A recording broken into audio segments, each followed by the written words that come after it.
Hi everyone, I'm Nancy Regan. In this video, I'm going to explain what RCM is in under 90 seconds. Reliability-centered maintenance, or RCM, is a process used to figure out what actions you need to take to get the reliability you need from your equipment. RCM follows 7 steps: functions, functional failures, failure modes, failure effects, failure consequences, proactive maintenance and intervals, and default strategies. When we write functions, we focus on what we need the equipment to do, not what it was designed to do. Think of each function as a chunk of reliability.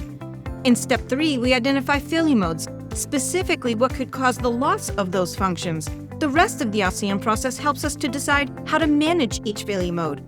That might be a proactive task, like condition-based maintenance or a scheduled replacement. But sometimes maintenance isn't the answer. We might need to redesign the equipment, adjust the way it's operated, or improve a training program.